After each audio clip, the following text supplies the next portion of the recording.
Hello students, welcome back to the YouTube channel of Akbar classes. Akbar classes के YouTube channel में आप सबका स्वागत है। We are discussing classification of matter class 8 Pearson series. Pearson से हम लोग क्लास 8 के क्लासिफिकेशन ऑफ मैटर पर बात कर रहे हैं और लास्ट लेक्चर में हमने बात की थी मिक्सचर तक कि मिक्सचर क्या होता है। और मिक्सचर तक जब हमने बात की तो हमें ये पता चला कि मिक्सचर जो होते हैं वो क्या होते हैं। भाई रुकें, ज़रा सा वायर ठीक कर लें थोड़ा सा। मिक्सचर जो होते हैं चले, मिक्सचर जो होते हैं वो कैसे होते हैं। मिक्सचर दो या दो से ज़्यादा सब्सटेंसेस के किसी भी प्रोपोर्शन में मिक्स होने से बनते हैं और मिक्सचर में कंपोनेंट्स की प्रॉपर्टी रहती है। इन अ मिक्सचर कंपोनेंट, जब आपके पास कोई मिक्सचर होगा, इस मिक्सचर में कंपोनेंट्स की properties of its components are found।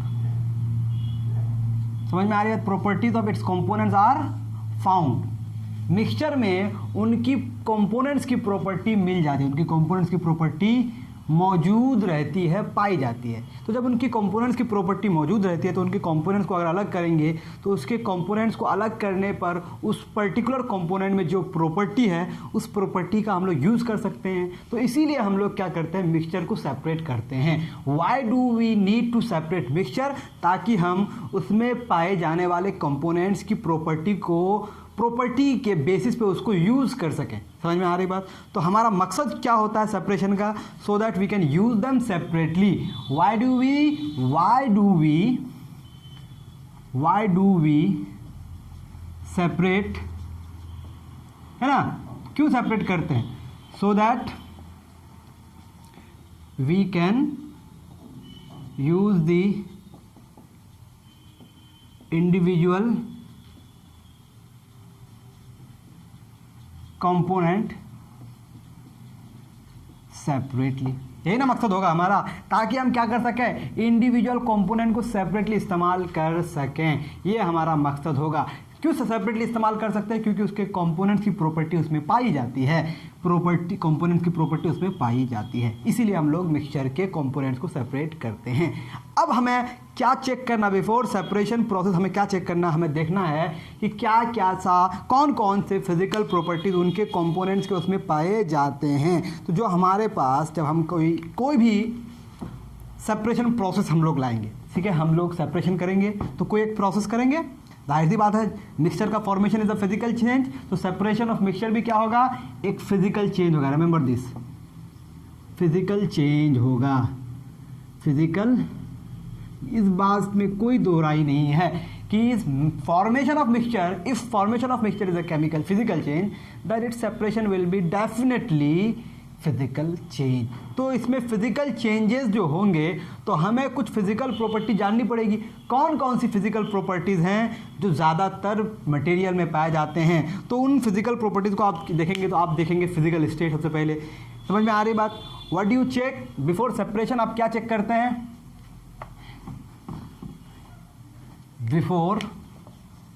Before applying any separation process, will look into the physical properties of components। समझ में आ रही बात? कौन कौन से फिजिकल प्रॉपर्टीज? हम लोग फिजिकल स्टेट देखेंगे। क्या चेक करेंगे? सबसे पहले हम चेक करेंगे फिजिकल स्टेट, कि फिजिकल स्टेट क्या होता है। नंबर टू में हम चेक करेंगे उनकी डेंसिटी। जो कंपोनेंट्स हैं उनमें डेंसिटी में कैसा डिफरेंस है, किसकी डेंसिटी ज़्यादा किसकी डेंसिटी कम है। उसके बाद हम उनमें देखेंगे उसका melting point and boiling point. Melting point और बॉइलिंग पॉइंट का डिफरेंस देखेंगे। नंबर 4, ये सब इसके अलावा भी हो सकते हैं। ये सब कुछ क्या कहते हैं, मेजर प्रॉपर्टीज़ है। हम सॉल्युबिलिटी चेक करेंगे। क्या चेक करेंगे? सॉल्युबिलिटी, कि किसी पर्टिकुलर सॉल्वेंट में एक सॉल्युबल, मान लेते हैं 2-3 कंपोनेंट है, उनमें से कौन सॉल्युबल है, कौन सॉल्युबल नहीं है, कौन ज़्यादा सॉल्युबल है, कौन कम सॉल्युबल है। सॉल्युबिलिटी चेक करेंगे। नंबर 5 मैग्नेटिक प्रॉपर्टीज़ देखेंगे हम लोग। मैग्नेटिक प्रॉपर्टीज देखेंगे। मान लेते हैं आपके पास सैंड और आयरन का मिक्सचर है, आपको पता नहीं है कौन कौन से आयरन के पार्टिकल्स, आप मैग्नेट को लेके जाएंगे, आयरन को क्या कर ले, सेपरेट कर लेंगे, क्योंकि आयरन के पास मैग्नेट में अट्रैक्ट होने की टेंडेंसी है, तो मैग्नेटिक प्रॉपर्टी वहाँ चेक कर लेंगे हम। नंबर 6 आप देखेंगे डिफ्यूज़न।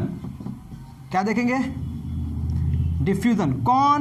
डिफ्यूज़न और सॉल्युबिलिटी को एक ही टर्म में आप ले सकते हैं। सॉल्युबिलिटी बेसिकली किसी लिक्विड के लिए अप्लाई किया जाता है, डिफ्यूजन किसी गैस के लिए अप्लाई किया जाता है। तो एक गैस दूसरे गैस में डिफ्यूज़ हो रहा है कि नहीं, कौन तेज़ी से डिफ्यूज़ हो रहा है, उस आधार पे भी आप देख सकते हैं। नंबर 7 आप देख लेंगे ability to sublime. Ability to sublime आपने पढ़ा होगा चेंज इन फिजिकल स्टेट में कि सॉलिड से सीधे गैस बन जाता है। तो आप जब आपके पास एक से ज़्यादा कंपोनेंट्स का मिक्सचर हो, उनमें से कोई अगर सब्लिमेबल हो, मतलब उसको सब्लिमेट कर सकता हो, तो वो भी चेक कर लेंगे हम लोग। नंबर 8 इन सारी प्रॉपर्टीज़ को देखना पड़ता है। वोलेटिलिटी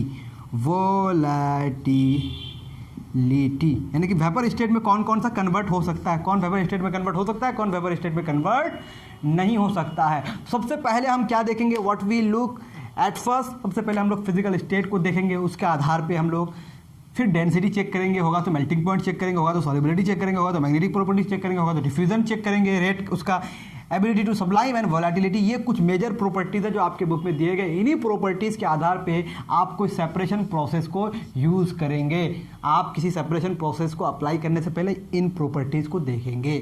समझ में आ रही बात? यही है इसका सिद्धांत, यही है इसका प्रिंसिपल। तो अब हम लोग टाइप्स ऑफ मिक्सचर देखेंगे और उनमें सेपरेशन प्रोसेसेस देखेंगे। चलिए शुरू करते हैं। सबसे पहले आपके बुक में डिस्कस किया गया है सॉलिड मिक्सचर। क्या डिस्कस किया गया है?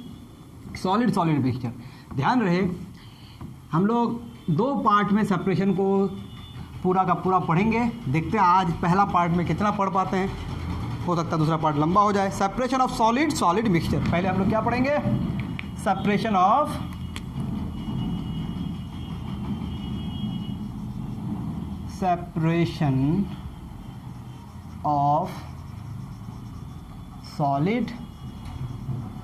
Solid mixture. बाहर की आवाज़ों से आपको लेना देना नहीं है, आपको लेना देना है मेरी आवाज़ों से।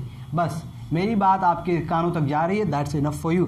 इसमें कोई दिक्कत हो आप मुझे ज़रूर बताएं। सॉलिड मिक्सचर, सॉलिड को सॉलिड से कैसे अलग किया जाए, किस किस तरह के आपके पास मिक्सचर हो सकते हैं। इसमें आपके बुक में एक टेबल बना हुआ है, इसमें पहले टेक्निक्स दिए गए हैं, फिर एग्जाम्पल दिए गए। मैं एग्जाम्पल ही लेता हूँ। फॉर एग्जाम्पल आपका एग्जाम्पल है एक mixture of sulphur and sand. एक एग्जाम्पल है मिक्सचर का, क्या है? Mixture of sulphur and sand. Sulphur and sand का आपको मिक्सचर दिया गया है। इस मिक्सचर को आपको सेपरेट करना है, ठीक है जी। अब देखें यहां पर जो हम लोग सेपरेशन प्रोसेस यूज करेंगे, वो सेपरेशन प्रोसेस क्या होगा? वो सेपरेशन प्रोसेस होगा, हम लोग सल्फर और सैंड का फिजिकल स्टेट देखेंगे। This is solid and both are solid. अब इन दोनों में हम देखेंगे कौन किसी पर्टिकुलर, क्या कोई मैग्नेटिक है? नहीं है।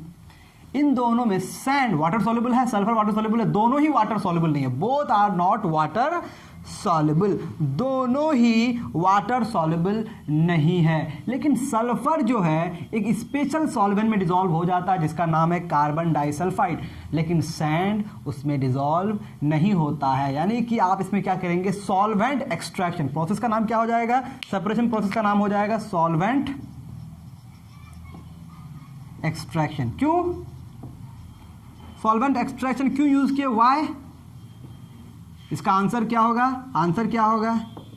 Because one of the component is soluble in CS2 carbon disulphide में। यानी कि हम यहां क्या प्रॉपर्टी मिला? Sulphur is soluble in CS2 जिसको आप कहते हैं carbon disulphide sulphide while sand is not. तो आप क्या करेंगे इस सेपरेशन प्रोसेस में, सल्फर और सैंड के मिक्सचर को किस में डालेंगे, कार्बन डाइसल्फाइड में डिसॉल्व करेंगे। कौन डिसॉल्व हो जाएगा भाई, सल्फर विल डिसॉल्व, ये सॉल्यूशन बना लेगा, और आपका कौन इनसॉल्युबल रह जाएगा, सैंड आपका इनसॉल्युबल रह जाएगा। तो जो इनसॉल्युबल रह जाएगा उसको फिल्टर कर लेंगे, और जो आपका डिसॉल्व हो जाएगा वो सॉल्यूशन के साथ चला जाएगा। फिर उस सॉल्यूशन को क्या कर लेंगे आप, इवापोरेट कर लेंगे या फिर क्रिस्टलाइजेशन कर लेंगे। समझ में आई मेरी बात। तो सबसे पहला क्या प्रोसेस था, सॉल्वेंट सेपरेशन प्रोसेस। से पहले हमारा क्या था, सॉल्वेंट एक्सट्रैक्शन। सॉल्वेंट एक्सट्रैक्शन का मतलब आपने किसी पर्टिकुलर सॉल्वेंट का यूज किया। In this case we have used carbon disulphide, and in carbon disulphide sulphur is soluble while sand is not soluble. इस तरह से दोनों अलग अलग हो जाएंगे, फिल्ट्रेशन से अलग कर लेंगे, और सल्फर को सॉल्वेंट से अलग करने के लिए या तो हम इवापोरेट कर लेंगे या तो फिर हम क्रिस्टलाइजेशन मेथड अप्लाई करेंगे। It is up to you. This is how you can separate and you can use separation process solvent extraction. इसका दूसरा एग्जांपल देखते हैं, एग्जांपल नंबर 2 इसका देखते हैं। इसका एक और एग्जांपल दिया गया आपके बुक में, एग्जांपल नंबर 2 वो क्या दिया है, वो दिया है mixture of NH4Cl and I2, NH4Cl plus I2। अब NH4Cl जो है this is water soluble, this is water soluble, and I2 is insoluble in water. I think आप मेरी बात समझ पा रहे हैं। यानी कि आयोडीन पानी में डिसॉल्व नहीं होता है, NH4Cl डिसॉल्व हो जाता है, तो आप solvent extraction process use, separation process क्या हो जाएगा, सॉल्वेंट एक्सट्रैक्शन। इन दोनों के मिक्सचर को वाटर में डिसॉल्व कर देंगे, NH4Cl डिसॉल्व हो जाएगा, I2 डिसॉल्व नहीं होगा, इसको फिल्टर करके अलग कर लेंगे, NH4Cl को बाद में इवापोरेट कर लेंगे, इवापोरेट करके वाटर को हटा देंगे, NH4Cl बच जाएगा, या फिर क्रिस्टलाइजेशन मेथड अप्लाई करेंगे। आप में से अगर कोई क्रिस्टलाइजेशन क्या होता है, कैसे किया जाता है ये नहीं जानते हैं, तो क्रिस्टलाइजेशन लिखेंगे, क्रिस्टलाइजेशन अकबर क्लासेस, आपको एक वीडियो मिल जाएगा क्रिस्टलाइजेशन पे बिल्कुल अलग, उसमें आप डिटेल समझ सकते हैं हाउ क्रिस्टलाइजेशन वर्क्स। तो ये था हमारा सॉल्वेंट एक्सट्रैक्शन, सॉलिड मिक्सचर का। दो सॉलिड का मिक्सचर, उनमें से एक सॉल्युबल है, दूसरा सॉल्युबल नहीं है। जो सॉल्युबल है वो डिसॉल्व हो जाएगा, सॉल्यूशन बना लेगा, और जो इनसॉल्युबल होगा उसको फिल्टर कर लेंगे, और जो सॉल्यूशन में डिसॉल्व हो जाएगा उसको बाद में इवापोरेट करके वाटर लिक्विड को इवापोरेट कर लेंगे, हमारा सॉलिड बच जाएगा। ठीक है, ये पहली बात थी। ओके, आगे बढ़ते हैं, चले थोड़ा क्विक करते हैं। अगला हमारे पास है मैग्नेटिक सेपरेशन। बहुत सिंपल है। सेपरेशन प्रोसेस का नाम क्या है, सेपरेशन प्रोसेस जो है इसमें हम लोग यूज करेंगे magnetic separation. Magnetic separation principle क्या है इसका, प्रिंसिपल क्या है कि one of the component gets attracted by magnet। एक क्या करेगा, मैग्नेट से अट्रैक्ट हो जाएगा, तो वहां क्या अप्लाई करेंगे, मैग्नेटिक सेपरेशन। मैग्नेटिक सेपरेशन कब अप्लाई करेंगे आप, जब दो कंपोनेंट में से एक कंपोनेंट मैग्नेट से अट्रैक्ट हो जाए। एग्जाम्पल देखिए इसका, एग्जाम्पल देखिए एग्जाम्पल क्या है आपके बुक में, mixture of iron ore and sand. क्या है भाई, mixture of iron ore and sand. जाहिर सी बात है, हम लोग आयरन ओर, जब आयरन का एक्सट्रैक्शन किया जाता है उनके ओर से, तो आयरन के ओर में सैंड मिला हुआ रहता है, इंप्योरिटीज रहता है, तो इनको अलग करने के लिए हम लोग किसका यूज करेंगे, मैग्नेटिक सेपरेशन। जब मैग्नेटिक सेपरेशन करेंगे किसी स्ट्रॉन्ग मैग्नेट से, जैसे भी प्रोसेस होगा, however the process is done, लेकिन मैग्नेट का यूज किया जाएगा। उस मैग्नेट से कौन अट्रैक्ट हो जाएगा, iron will get attracted by the magnet and sand will be separated out. This is how you can separate iron ore and sand using separation process, magnetic separation. This is one of the example. Another example क्या है हमारे पास, cobalt and lead. ठीक है जी, mixture of, दूसरा ये एक example हो गया। दूसरा एग्जाम्पल क्या है, mixture of cobalt and lead. Cobalt जो है दिस इज मैग्नेटिक, और ये क्या है, नॉन मैग्नेटिक। तो जो नॉन मैग्नेटिक है वो मैग्नेट में अट्रैक्ट नहीं होगा, कोबाल्ट मैग्नेट में अट्रैक्ट हो जाएगा। This is how they can be separated. ठीक है जी, 3 ऐसे एलिमेंट्स हैं जो आयरन से अट्रैक्ट हो जाते हैं, उसको कहा जाता है फेरोमैग्नेटिक। क्या कहा जाता है? फेरोमैग्नेटिक। जो आयरन से, जो मैग्नेट से स्ट्रांगली अट्रैक्ट हो जाए उसको कहा जाता है फेरोमैग्नेटिक। फेरोमैग्नेटिक एलिमेंट्स 3 हैं। फेरोमैग्नेटिक एलिमेंट्स 3 हैं। नंबर 1 आयरन सबसे पहले, नंबर 2 कोबाल्ट, नंबर 3 निकल। ये 3 एलिमेंट्स क्या हैं? आयरन मैग्नेट से अट्रैक्ट हो जाता है। आयरन का सिंबल Fe होता है, कोबाल्ट का सिंबल CO होता है, निकल का सिंबल Ni होता है। तो Fe Co Ni are the ferromagnetic elements. Fe Co Ni are the ferromagnetic element. This should be remembered. तो ये हो गया magnetic separation when one of the component is attracted by magnetic field. Okay, अब अगला प्रोसेस क्या है? अगला सेपरेशन प्रोसेस क्या है? आई होप आपको समझ आ रहा होगा। अगर आप समझ पा रहे हैं तो क्या जाता है लाइक के बटन को दबाने के लिए? दबा दें, बस ऐसे दबाना है। ओके, दबा दीजिए, ज़रूर दबाएं, हमें खुशी होगी आपके दबाने से। Gravity method, this is very important. क्या है भाई? इसको ग्रेविटी सेपरेशन भी कहा जा सकता है। ग्रेविटी मैथड किसका इस्तेमाल करेंगे आप? ग्रेविटी का। नेचुरल एक हमारे पास फोर्स है जिसका नाम है ग्रेविटी। Gravity method. ग्रेविटी आपको पता है what is gravity? The force of attraction by which the centre of earth pulls things towards it, जिससे वो चीज़ों को अपनी तरफ खींचती है। जाहिर सी बात है, अगर आपके पास एक मिक्सचर है, इस मिक्सचर में 2 कंपोनेंट्स हैं, एक कंपोनेंट की डेंसिटी ज़्यादा है, एक कंपोनेंट की डेंसिटी कम है। जिसकी डेंसिटी ज़्यादा दैट विल बी हेवियर, जिसकी डेंसिटी कम है that will B lighter. Heavier will be more attracted towards the centre of earth and lighter will be attracted less. समझ में आ रही बात? जो हल्का होगा वो उसमें कम अट्रैक्शन होगा अर्थ का, ग्रेविटी का इफेक्ट उसमें कम होगा, और जो भारी होगा उसमें ग्रेविटी का इफेक्ट ज़्यादा होगा। समझ में आ रही बात? इसलिए तो वेट की बात आती है। वेट, जिसका वेट ज़्यादा है मतलब ज़्यादा उसमें लग रहा है ग्रेविटी, जिसका वेट कम है उसमें कम लग रहा है ग्रेविटी। ये फिजिक्स में आप पूरी डिटेल इसके बारे में ज़रूर पढ़े होंगे। तो ग्रेविटी मेथड में क्या देखते हैं हम लोग? One of the component is heavier and other component is lighter than a given liquid. ठीक है जी, इसमें क्या होगा? मान लेते हैं एक लिक्विड है, एक लिक्विड है, ठीक है जी, एक लिक्विड है। ओके, इस लिक्विड में आपने 2 मिक्सचर मिलाए, 2 सॉलिड है, सॉलिड 1 और सॉलिड 2, दोनों ही डिसॉल्व नहीं हो रहा है, लेकिन एक हैवी है और एक हैवी नहीं है।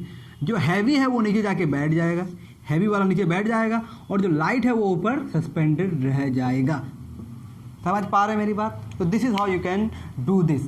तो ये ऐसा भी हो सकता है, या फिर क्या हो सकता है ग्रेविटी सेपरेशन में? क्या हो सकता है ग्रेविटी सेपरेशन? आप ये भी देख सकते हैं, आप वो क्या कहते हैं, पैडी को उस हस्क से जब अलग किया जाता है तो उसमें हवा दिया जाता है, तो जो हल्का होता है, लाइटर होता है, वो दूर चला जाता है, और जो हैवी होता है वो करीब गिर जाता है। मतलब उसमें ग्रेविटी का इफेक्ट ज़्यादा होता है, इसलिए वो ढेर जो बनाता है वो थोड़ा करीब बनाता है, और जो दूर जाता है वो हल्का होता है। इस तरह से पैडी के जो उसमें सीड्स होते हैं, यानी कि जो उसमें दाने होते हैं वो अलग हो जाते हैं, और उसमें जो अलग फालतू चीज़ें होती है, हस्क वगैरह, वो अलग हो जाती है। इसको हम क्या कहते हैं? इसको हम लोग विनोइंग कहते हैं, विनोइंग। तो विनोइंग में एक्चुअली ग्रेविटी मेथड का यूज़ किया जाता है। अब देखिए, आपके पास यहाँ लिक्विड का यूज़ करके करना है। क्या बोला है? Mixture of sand and sawdust. क्या है इसका एग्जाम्पल? क्या है एग्जाम्पल? क्या है? Mixture of sand and sawdust. Sawdust जो है ये बहुत ही हल्का होगा, और सैंड क्या होगा? हैवी होगा। तो सॉडस्ट एंड सैंड के मिक्सचर को जब पानी में आप डिसॉल्व कर देंगे तो sand will settle down and sawdust will be suspended. Sawdust suspended रहेगा और सैंड क्या हो जाएगा? सेटल डाउन हो जाएगा। उस लिक्विड को आप डेकेंट कर लेंगे, डेकेंटेशन मेथड, यानी कि किसी दूसरे कंटेनर में पोर कर लेंगे, उसमें क्या रह जाएगा? या फिर इसको आप फिल्ट्रेशन मेथड भी यूज़ कर सकते हैं सिंपली। तो दोनों अलग अलग हो जाएगा। जो सस्पेंडेड रहेगा वो सॉडस्ट होगा, और जो हैवी होगा वो सैंड होगा। क्यों? हैवी में ग्रेविटी का इफेक्ट ज़्यादा है, और सॉडस्ट जो लाइटर है उसमें ग्रेविटी का इफेक्ट कम है। सिंपल, ये हो गया ग्रेविटी सेपरेशन। अब हमारे पास है सब्लिमेशन। सेपरेशन प्रोसेस कौन सा? सब्लिमेशन। ठीक है जी। लिक्विड लिक्विड मिक्सचर को हम लोग नेक्स्ट क्लास में देखेंगे। आज हम लोग सॉलिड सॉलिड को ही देख लेते हैं। सब्लिमेशन। अब सब्लिमेशन यूज़ करने के लिए ऑब्वियसली हमारे पास क्या होना पड़ेगा, प्रिंसिपल जो हमारे पास होगा, प्रिंसिपल क्या होगा, one of the component should be